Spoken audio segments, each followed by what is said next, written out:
Last thing we want to talk about, I just want to give you an update. So last month was our 5-year anniversary. And at our 5-year anniversary meetup, we announced the Multiverse initiative. So Multiverse is about connecting the real world and virtual worlds together. So the idea here is that we don't want, as all of these communities start to form in virtual reality, they're all separated, they're all isolated. And we don't want the same thing to happen that happened with social media, where they become these siloed kind of toxic echo chambers, and they all have their own communities, but the communities are not really talking to each other, there's not a lot of balance, and it gets worse and worse and worse. So in order to help kind of mitigate that, we've created the Multiverse initiative, which is around connecting the virtual worlds to each other and to the real world. We realize that something like this, it's never going to really be a priority for the virtual world platforms themselves. They're very focused on their own features and keeping users inside. So it needs to be something that is actually driven and pushed from the community, on the community side. So we figure we're in a great position to do that. So that's why we announced the Multiverse initiative. And the first implementation of the Multiverse initiative is the reality portal. This is what you see right here. So High Fidelity is our first major partner on the Multiverse initiative. The reality portal here, where we have High Fidelity connected. These guys are here. They're here in the same way you're here. We can talk to them, we can hear them, we remember them, what they're wearing, their voices. And the idea here is that we can start to get closer and closer to feeling like we're interacting as equals, the virtual worlds, and start to bring in other virtual worlds as time goes on. And these guys have advantages. They can shrink and grow, and that was kind of cool. The reality portal with, right now, reality portal works with High Fidelity, and this is what we're showing here. So we showed this last month at our meetup, and immediately following that, we brought it to, let's see here, immediately following the reality portal. So we've been testing this for a couple months here at various events. We did our fireside chat with this, where we had Peter Rubin from Wired and Jesse. And we've been getting, we love the half VR, half real world selfies. These are fantastic. Immediately following, this is great. So immediately following last month's meetup, 2 days later, we brought it to Maker Faire.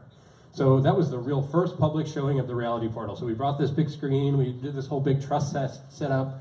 We brought it to Maker Faire, where we've been showing for 5 years now, with our kind of VR zone, SVVR zone, and we had the reality portal running. We exposed thousands and thousands of people to VR for the first time in a way that was kind of unique, because they didn't have to wait online and put on the headset and actually get in VR. They could just walk up and get a sense, and I can talk to these people. Oh, these people can create their own avatars, and they're in all different places all over the world. We really exposed a lot of people to what's possible in VR.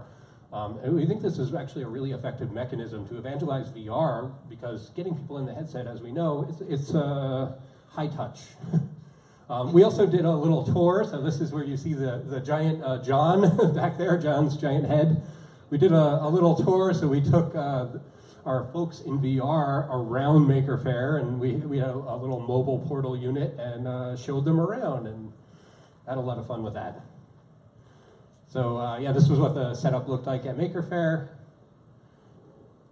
We were in the dark room, so it was a very challenging environment, because that is like the room where they stick all the really loud, like experimental noise music and like crazy pianos. And it's super dark and crazy lights everywhere, so it's probably the most challenging environment I'll ever be in.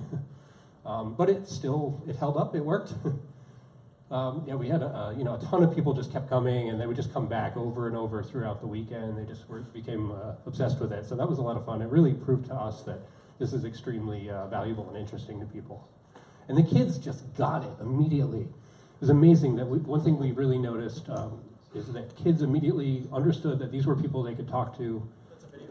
And, oh, yeah. Oops.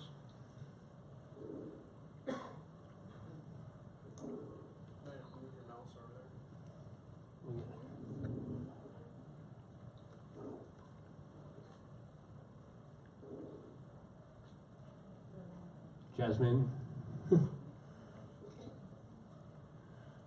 Yeah, we had some of our regulars, some of whom are here, Chaos and Fluffy and Piper, and many of our regulars were also at Maker Faire, interacting with people, hanging out, talking to everyone.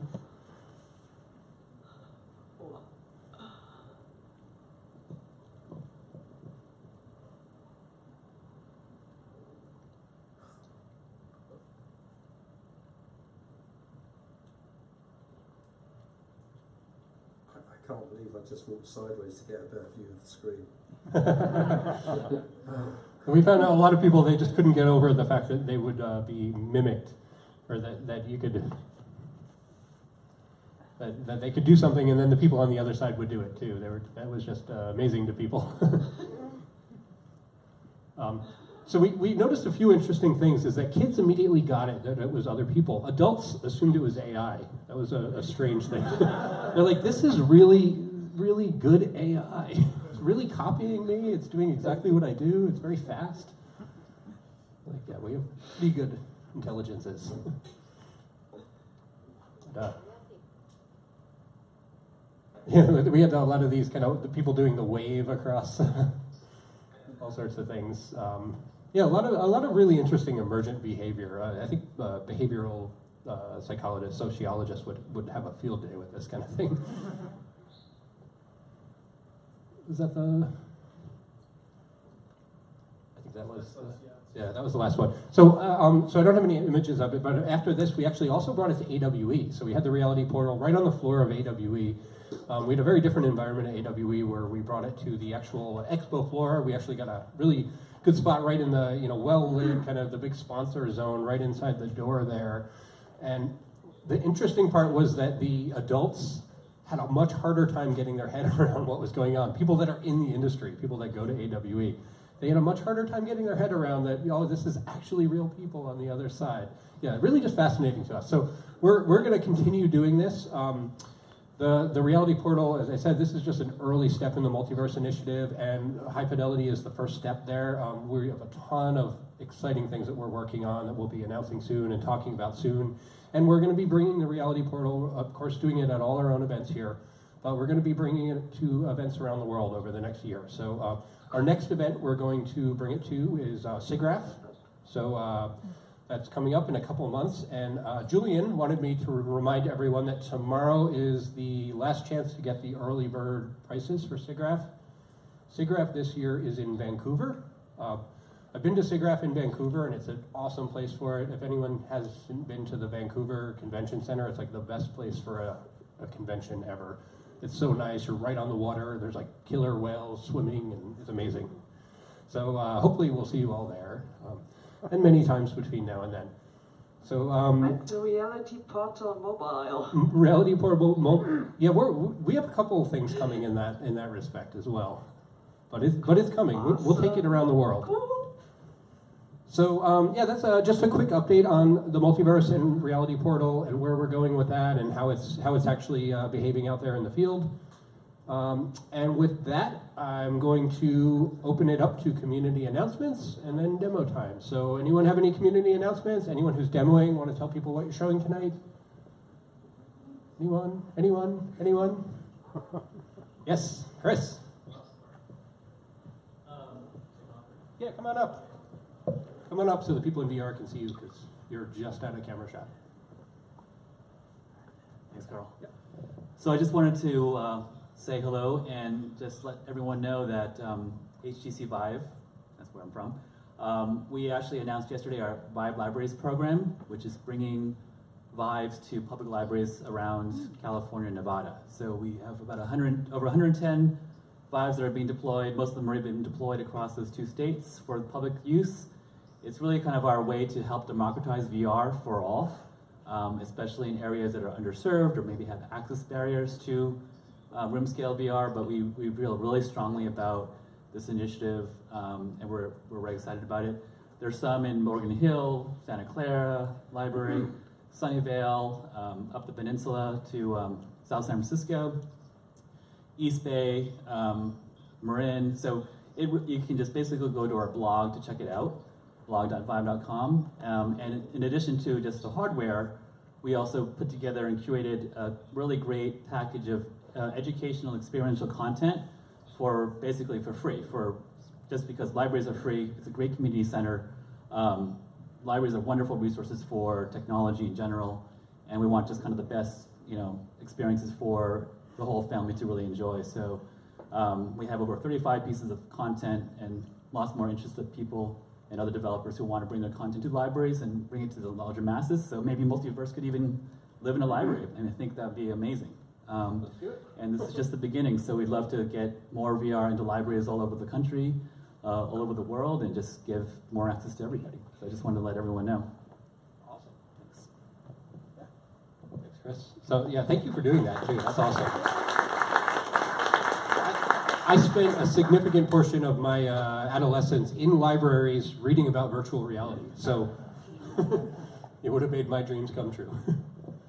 Anyone else? Community announcements? Anyone who's demoing want to tell us what you're demoing tonight? I see we have. What's that one? What's that? What's that one? What's this one? Dan wants to know what's this one. Charles? Charles? Charles, I'm working on Project Locomotion. It's a new locomotion system prototyping, and I have a platforming game to go along with it. I was here a few months ago, and I'm back with another iteration. All right. Project Locomotion, new locomotion system. And then right behind you, over here, what's this? Another, a new locomotion system. Tell them to come up front. I'll do it. Come up here. I'm with Diceworks. Carlos over there is my partner in all this. We're building our own locomotion system. We want to make video games, and we've been doing it for way too long.